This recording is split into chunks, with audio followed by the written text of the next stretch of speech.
दोस्तों बहुत बहुत स्वागत है आप सभी का आपके अपने यूट्यूब चैनल आरजीएस में। और हमेशा की तरह आज भी हाजिर हैं आप सबके बीच डेली करंट अफेयर के प्रोग्राम में। और चैनल पर यदि आप नए हैं तो चैनल को सब्सक्राइब कर लें और साथ ही साथ बेल आइकन को भी दबाएं, अन्य लोगों तक भी शेयर करें। चलिए आज के लिए आपका पहला प्रश्न, तो निम्नलिखित कथनों पर विचार कीजिए। हाल ही में रूस यूक्रेन युद्ध को समाप्त करने के लिए वार्ता दुबई में प्रारंभ हुई और रूस ने 2014 में क्रीमिया पर अधिकार किया था।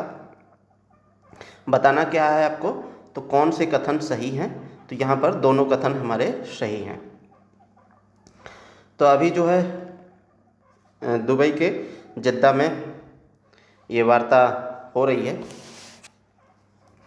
और रूस यूक्रेन युद्ध को समाप्त करने के लिए ये आयोजन किया जा रहा है। और रूस ने 2014 में जब क्रीमिया पर अधिकार कर लिया था तब से तनाव की स्थिति बनी हुई थी और यूक्रेन जो है नाटो का सदस्य बनना चाह रहा था अपनी सुरक्षा को लेकर के, जिसके जवाबी कार्रवाई के रूप में यूक्रेन जो है और रूस का वार चल रहा था। तो चलिए व्याख्या की ओर देखें। तो रूस के साथ तत्काल अंतरिम 30 दिवसीय युद्ध विराम को स्वीकार करने का यूक्रेन का फैसला आया है, जिसे आपसी समझौते पर बढ़ाया जा सकता है।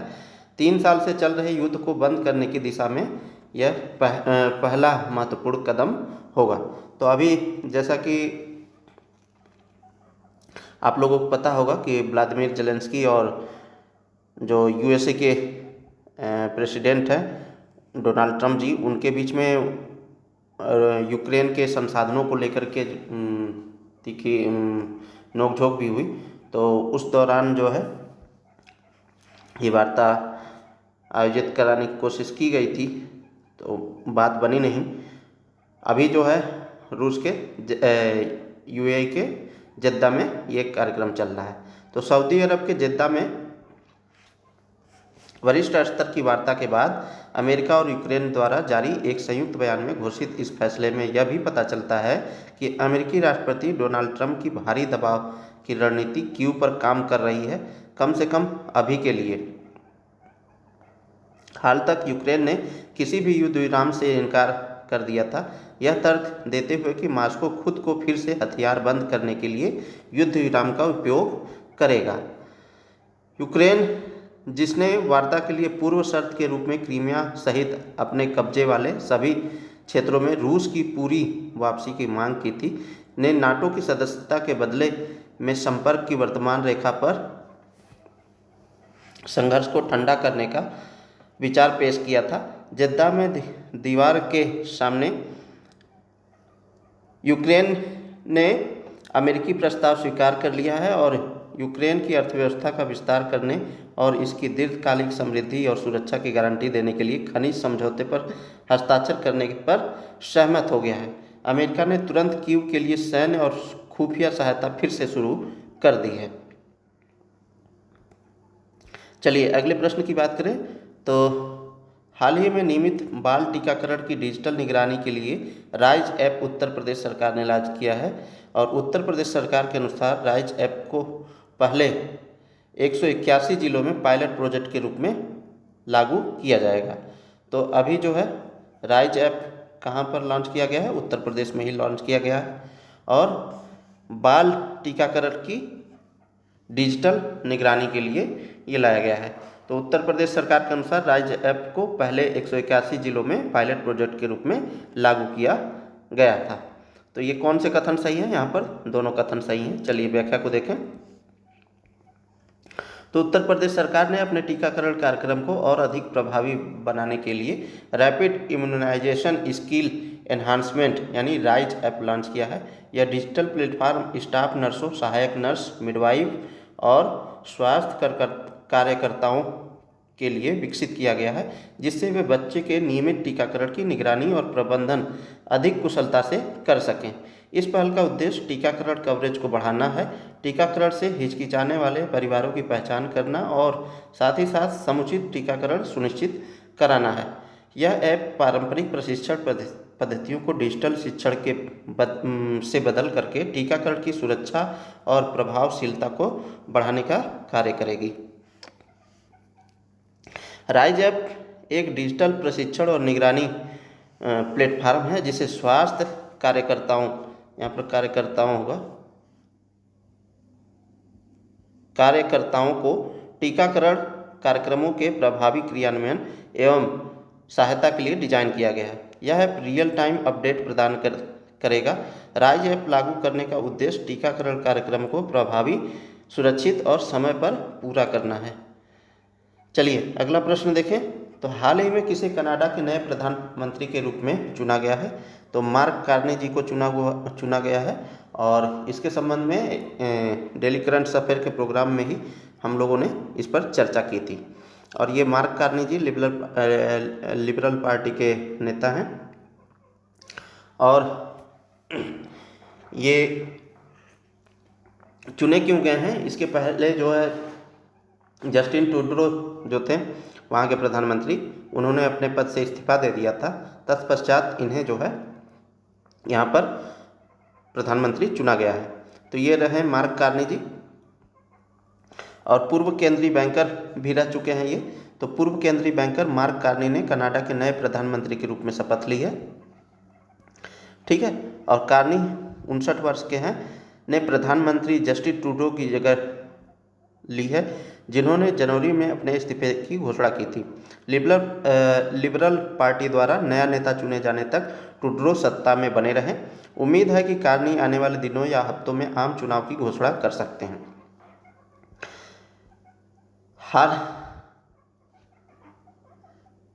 हाल चुनाव में सत्तारूढ़ लिबरल पार्टी की हार की संभावना जताई जा रही है, लेकिन ट्रंप ने टैरिफ के रूप में आर्थिक युद्ध की घोषणा कर दी है और पूरे देश में 91 राज्य के रूप में अमेरिका में मिलाने की चेतावनी दी है।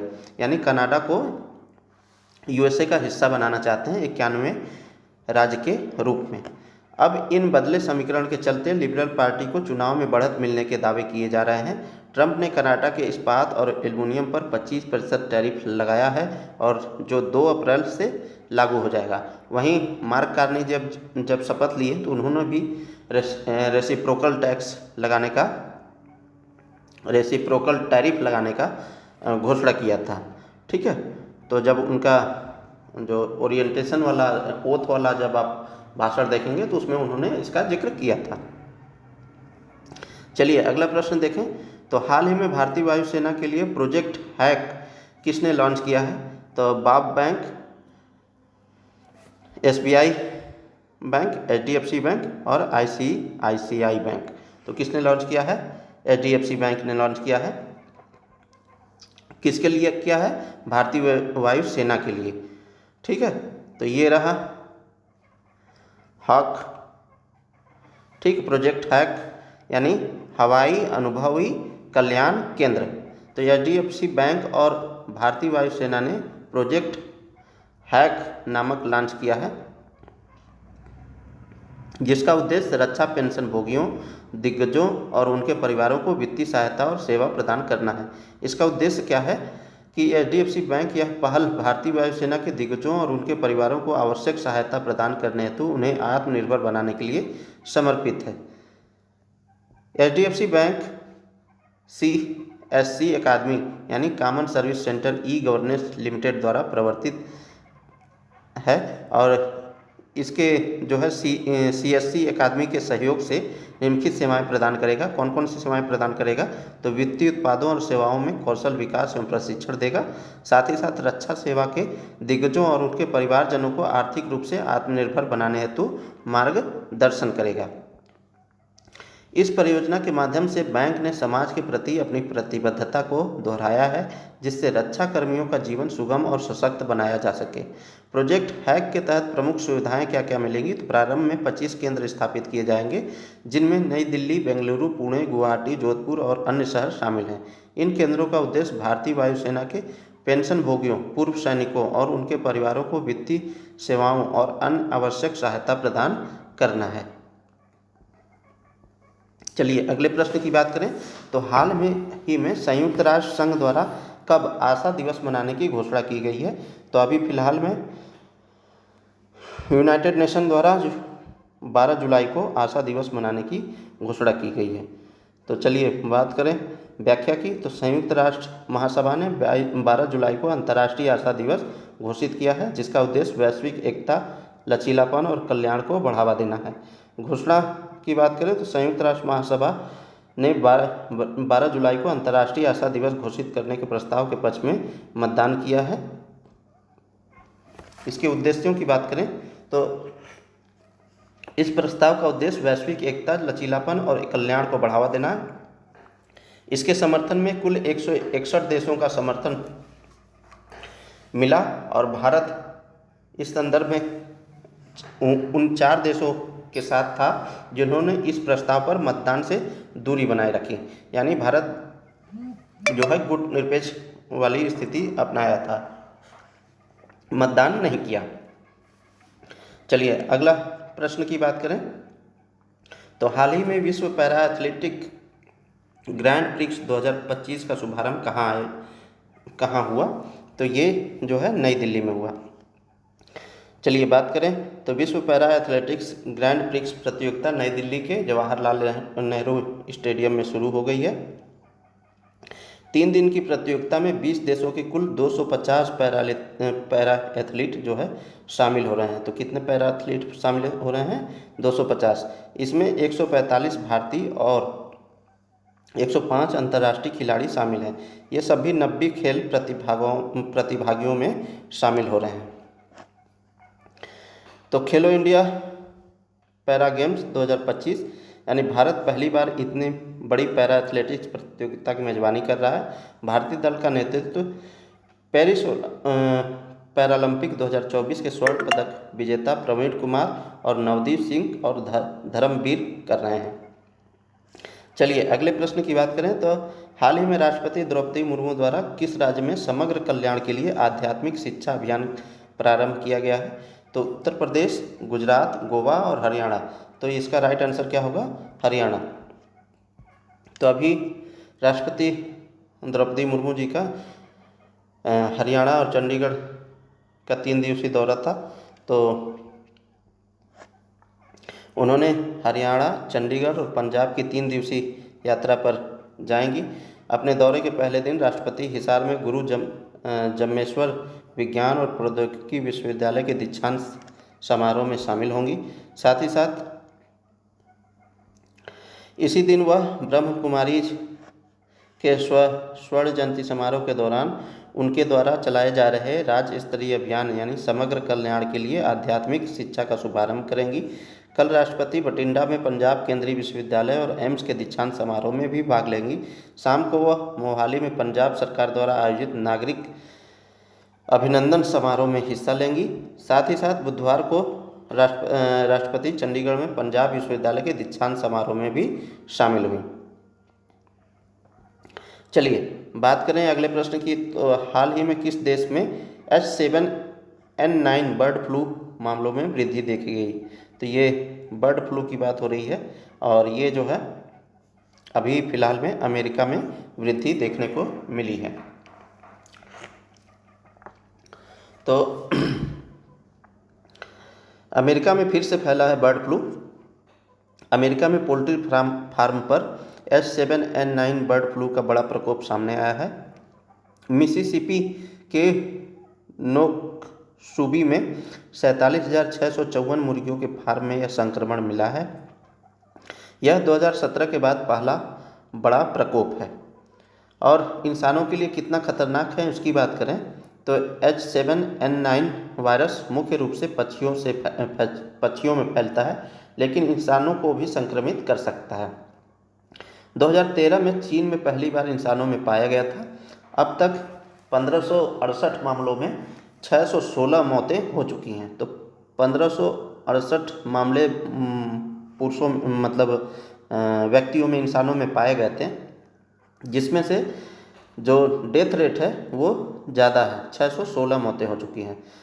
इसमें होता क्या है तो सांस की दिक्कत होती है, बुखार होता है, निमोनिया होता है और श्वसन विफलता का कारण बन सकता है।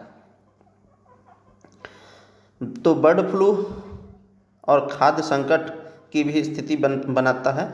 जैसे इस वायरस के कारण दुनिया भर में पक्षियों की संख्या घटी है।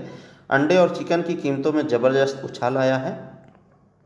वैश्विक खाद्य आपूर्ति श्रृंखला प्रभावित हो रही है। बर्ड फ्लू के दो बड़े दुश्मन H7 और N9 और H5N1 हैं, और H5N1 वायरस ने अमेरिका में पहले भी इंसानों की जान ली थी।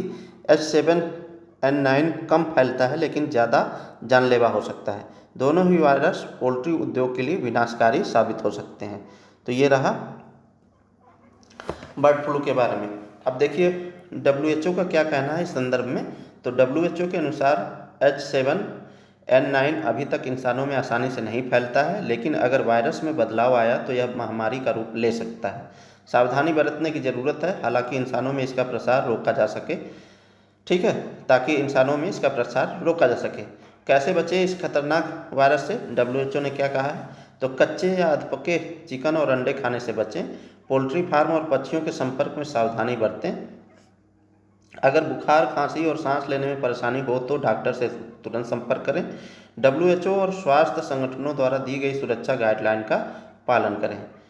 चलिए तो अगले प्रश्न की ओर बढ़ें। तो रायसीना डायलॉग 2025 के उद्घाटन समारोह में मुख्य अतिथि किस देश के प्रधानमंत्री थे? तो अभी जो है न्यूजीलैंड के प्रधानमंत्री जो है लक्सन यहाँ पर आए हुए थे रायसीना डायलॉग में, और ये इस वर्ष जो है रायसीना डायलॉग का 10वां संस्करण है। 2016 से यह शुरू हुआ था और इस बार 10वां संस्करण है। और इस रायसीना डायलॉग का संयुक्त रूप से उद्घाटन जो है आदरणीय प्रधानमंत्री नरेंद्र मोदी जी ने और न्यूजीलैंड के प्रधानमंत्री लक्सन जी ने किया था। चलिए बात करें तो इस दौरान जो है बहुत सारे कुछ प्रमुख प्रावधान भी किए गए और मुक्त व्यापार समझौते भी किए जा रहे हैं। तो ये रहे हैं लक्सन जी। तो ये जो रायसीना डायलॉग है वैश्विक भू राजनीति यानी जियो पॉलिटिकल और भू आर्थिकी जियो इकोनॉमिक मुद्दों पर चर्चा करना है इसका मुख्य उद्देश्य। और दुनिया भर के नेताओं, नीति निर्माताओं, विशेषज्ञों और उद्योगपतियों को एक मंच प्रदान करता है। तो रायसीना डायलॉग कब शुरू हुआ और इसकी विशेषताओं को देखें तो इसकी शुरुआत जो है 2016 में भारत सरकार के विदेश मंत्रालय और ऑब्जर्वर रिसर्च फाउंडेशन ORF द्वारा शुरू किया गया था। आयोजन की बात करें तो यह एक वार्षिक सम्मेलन है जो हर साल नई दिल्ली में आयोजित किया जाता है। प्रमुख उद्देश्यों की बात करें तो वैश्विक भू राजनीतिक यानी जियो पॉलिटिकल और भू आर्थिक जियो इकोनॉमिक मुद्दों पर चर्चा करना है। दुनिया भर के नेताओं, नीति निर्माताओं, विशेषज्ञों और उद्योगपतियों को एक मंच पर लाना होता है। भारत की विदेश नीति, वैश्विक रणनीति और सुरक्षा मामलों पर भी संवाद बढ़ाना इसका उद्देश्य होता है।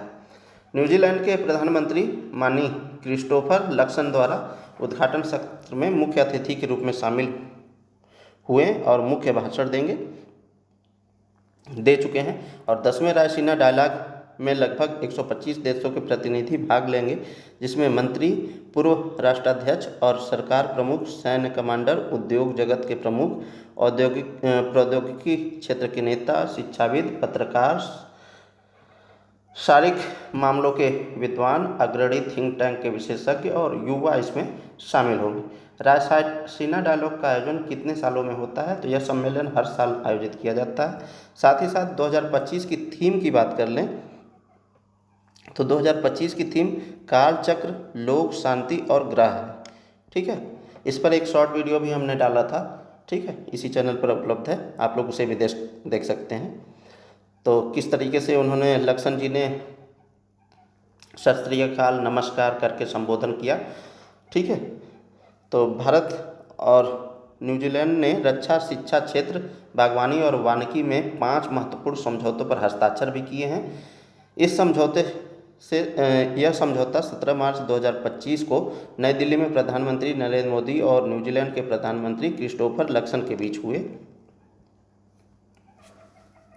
मुख्य बिंदु की बात कर लें, किन किन क्षेत्रों में हुआ समझौता? तो रक्षा में सहयोग करना, दोनों देशों ने संयुक्त अभ्यास, प्रशिक्षण और रक्षा उद्योग में सहयोग के लिए एक रोड मैप तैयार किया है। शिक्षा के क्षेत्र में भारतीय छात्रों के लिए न्यूजीलैंड में उच्च शिक्षा के अवसर बढ़ाने पर सहमति बनी है। खेल के क्षेत्र में देखें तो खेल सहयोग को बढ़ावा देने के लिए एक समझौता ज्ञापन पर हस्ताक्षर हुए हैं। कृषि और वन संसाधन के मामले में देखें तो दोनों देशों ने सतत विकास को बढ़ावा देने के लिए सहयोग पर सहमति जताई है। सतत विकास क्या है? वर्तमान की जरूरतों को पूरा करना और भविष्य के लिए भी संरक्षित रखना।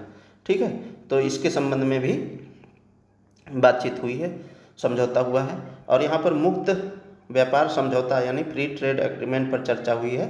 तो दोनों देशों के बीच ऐसा समझौता होता है जिसमें व्यापारिक उत्पादों और सेवाओं पर टैक्स और टैरिफ कम या समाप्त कर दिए जाते हैं ताकि व्यापार को बढ़ावा मिल सके।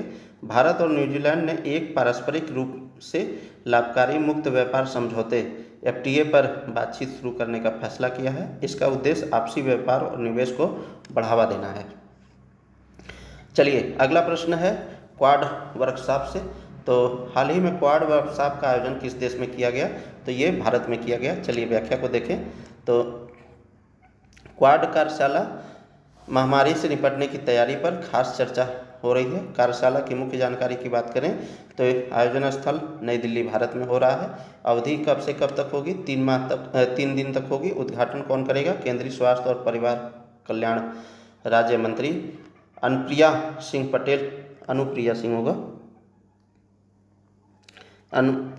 पटेल होगा। प्रतिभागी इसमें बात करें तो कितने होंगे? तो 15 देशों के प्रतिनिधि और 25+ अंतर्राष्ट्रीय स्वास्थ्य विशेषज्ञ इसमें प्रतिभाग करेंगे। और कार्यशाला का उद्देश्य की बात करें तो महामारी से निपटने की तैयारी को मजबूत करना, स्वास्थ्य प्रणालियों को अधिक सक्षम बनाना, हिंद प्रशांत क्षेत्र में सहयोग बढ़ाना, वन हेल्थ दृष्टिकोण को अपनाना यानी मानव, पशु और पर्यावरणीय स्वास्थ्य का समन्वय करना। इसमें बात करें तो किन किन देशों ने भाग लिया? तो एशिया से Cambodia, Indonesia, Maldives, Philippines, Sri Lanka और थाईलैंड ने भाग लिया। प्रशांत द्वीप समूह से Fiji, Kiribati, Palau, tonga, Tuvalu ने भाग लिया। अफ्रीका से केन्या, मेडागास्कर, मोजाम्बिक और तंजानिया ने भाग लिया। क्वाड की बात कर ले तो ये 4 देशों का एक समूह है। क्वाड वर्कशॉप नाम इसलिए पड़ा है क्योंकि ये क्वाड्रिलेटरल सिक्योरिटी डायलॉग। क्वाड का पूरा नाम क्या है? क्वाड्रिलेटरल सिक्योरिटी डायलॉग देशों यानी भारत, अमेरिका, ऑस्ट्रेलिया और जापान के सहयोग से आयोजित की जाता है। तो ये रहा जापान, ये रहा भारत, ये रहा ऑस्ट्रेलिया और ये USA अमेरिका। ठीक है, तो इनके जरिए जो है आयोजित किया जाता है। भारत का योगदान की बात कर लें तो इसमें जो है महामारी कोष में $10 मिलियन का योगदान दिया है। भविष्य में $12 मिलियन का योगदान देने का वादा किया है। इस कार्यशाला के कुछ फायदे भी होंगे या नहीं होंगे? तो इससे फायदे होंगे क्या उम्मीद जताई जा रही है? तो महामारी से निपटने के लिए रणनीति मजबूत होगी, स्वास्थ्य सुरक्षा को बेहतर बनाने में मदद मिलेगी, क्वाड देशों यानी भारत, अमेरिका, ऑस्ट्रेलिया, जापान के सहयोग को बढ़ावा मिलेगा, भविष्य में स्वास्थ्य संकट से निपटने की तैयारी होगी। तो ये कुछ फायदे हैं। चलिए अगला प्रश्न की बात करें तो मोस्ट इम्पॉर्टेंट क्वेश्चन अभी आज ही की न्यूज है और इस पर एक शॉर्ट वीडियो भी हमने बनाया है। तो हाल ही में कितने अंतरिक्ष यात्री 9 महीने बाद अंतरिक्ष स्टेशन से वापस आए हैं? तो 2 अंतरिक्ष यात्री सुनीता विल्मोर, ये दोनों जो है इंटरनेशनल स्पेस स्टेशन से 286 दिनों की अघोषित यात्रा के दौरान जो है वहाँ से आए हैं। तो एक तो होता है सघोषित यानी उसकी रूपरेखा निर्धारित होती कि इतने दिन के लिए जाएंगे और इतने दिन के बाद वापस आएंगे, लेकिन जब ये गए थे तो इनका स्पेस क्राफ्ट जो है वो उसमें तकनीकी खराबी आ गई थी जिस कारण से उन्हें आने में इतना समय लग गया। चलिए व्याख्या को देखें तो 19 मार्च 2025 को नासा की अंतरिक्ष यात्री सुनीता विलियम्स और बुच विल्मोर होगा ने अंतर्राष्ट्रीय अंतरिक्ष स्टेशन से धरती पर लौटे। स्पेस एक्स क्रू ड्रैगन अंतरिक्ष यान के जरिए वापसी हुई। तो कौन सा अंतरिक्ष यान था? स्पेस एक्स का क्रू ड्रैगन। और कहाँ पर वापसी हुई तो फ्लोरिडा के तट पर समुद्र यानी स्प्लैश डाउन, जब ये लैंडिंग होता है ना, समुद्र है, जैसे मान लीजिए समुद्र है और यहाँ पर ये जब ये आता है तो इसी को बोलते हैं ये क्रू ड्रैगन। तो जब ये समुद्र में गिरा तो इसी को बोलते हैं स्प्लैश डाउन में लैंडिंग हुई। साथ ही साथ क्यों फंसे थे इनके बारे में देखें तो जून 2024 से आईएसएस पर मौजूद थे। बोइंग स्टारलिंक स्पेसक्राफ्ट में तकनीकी खराबी आने के कारण ये वहीं पर फंस गए थे। तो पहले ये गए थे बोइंग स्टार लाइनर स्पेसक्राफ्ट से, ठीक है, और इसमें तकनीकी खराबी आ गई थी इसलिए ये फंस गए थे। इस कारण उनकी वापसी में देरी हुई। वापसी कैसे हुई तो इसकी बात करें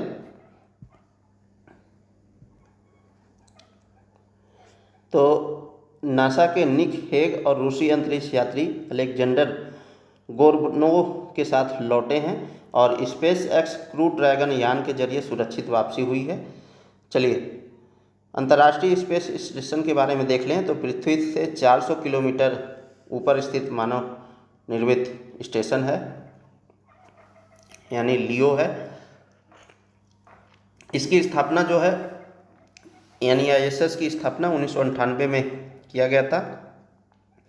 90 मिनट में पृथ्वी की एक परिक्रमा पूरा करता है और इसकी गति जो है 28,000 किलोमीटर प्रति हावर होती है। इसके अलावा ही चीन का भी अपना एक अंतरिक्ष स्टेशन है जिसका नाम तियांगोंग है, और तियांगोंग जिसका अर्थ है स्वर्गीय महल। संचालन की बात करें तो चीन की अंतरिक्ष एजेंसी CNSA यानी चाइना नेशनल स्पेस एडमिनिस्ट्रेशन द्वारा किया जाता है। इसके लॉन्च जो है 2021 में निर्माण शुरू हुआ था, 2022 में पूर्ण रूप से कार्य करना प्रारंभ कर दिया था। लोकेशन की बात करें तो पृथ्वी से लगभग 340 से 450 किलोमीटर की ऊंचाई पर परिक्रमा करता है और इसके वजन की बात करें तो 66 टन है, आईएसएस की तुलना में छोटा है। इसकी क्षमता की बात करें तो 3 से 6 अंतरिक्ष यात्रियों के रहने योग्य है जो चाइना का है। चलिए अगले प्रश्न की बात करें तो किस राज्य में पर्यटकों के लिए प्रवेश शुल्क लागू होगा तो नागालैंड, मणिपुर, केरल और सिक्किम। तो अभी जो है जो हमारा पूर्वोत्तर राज्य हैं उसमें से सिक्किम ने पर्यटकों के लिए प्रवेश शुल्क लगाया है जो 50 रुपये की दर से प्रति व्यक्ति चार्ज किया जाएगा। तो चलिए बात करें तो सिक्किम में प्रवेश शुल्क लागू होगा और लागू की तिथि कब होगी 15 मार्च 2025 से लागू हो चुका है। पर्यटन शुल्क की बात करें तो 50 रुपये प्रति व्यक्ति 30 दिनों के लिए वैध होगा। किन्हें मिलेगी छूट, यानी कौन से ऐसे व्यक्ति होंगे जो इससे बाहर रहेंगे तो 5 साल से कम उम्र के बच्चे, इसमें इनकी फीस नहीं लगेगी। आधिकारिक ड्यूटी पर सरकारी अधिकारी जो होंगे उनकी भी फीस नहीं लगी। और शुल्क की वसूली कौन करेगा तो पर्यटकों से होटल ये शुल्क वसूलेंगे और हर सप्ताह राज्य पर्यटन खाते में जमा करेंगे। इसके अवस्थिति को देख लें तो ये रहा सिक्किम। थोड़ा सा मैप में आज थोड़ा ध्यान नहीं दिया गया है, तो ये रहा सिक्किम। इसके उत्तर में है तिब्बत वाला पार्ट, ठीक है, और ये रहा भूटान। और इसके जब पश्चिम में बढ़ेंगे यानी इस साइड बढ़ेंगे तो नेपाल है, और इधर जब बढ़ेंगे तो ये पश्चिम बंगाल है यानी वेस्ट बंगाल है, ठीक है। तो ये रहा सिक्किम की अवस्थिति और यहाँ पर पर्यटक के लिए 50 रुपये प्रति व्यक्ति की दर से चार्ज किया जाएगा जो 30 दिनों के लिए वैध होगा। तो अभी के लिए फ़िलहाल में दोस्तों बस इतना ही। मिलते हैं किसी नेक्स्ट वीडियो में, तब तक के लिए बहुत बहुत धन्यवाद। आप चैनल से जुड़े रहें और साथ ही साथ अन्य लोगों तक भी शेयर करें। और बहुत ही एक खुशखबरी न्यूज़ है कि अभी RO का जो एग्ज़ाम डेट है वो क्लियर हो चुका है, जो कि 27 जुलाई को प्रस्तावित है।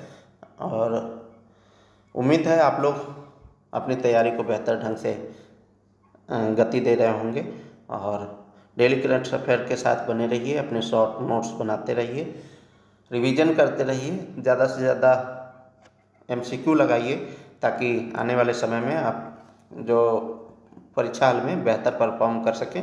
इन्हीं सब शुभकामनाओं के साथ मिलते हैं किसी नेक्स्ट वीडियो में। तब तक के लिए बहुत बहुत धन्यवाद, शुक्रिया, जय हिंद।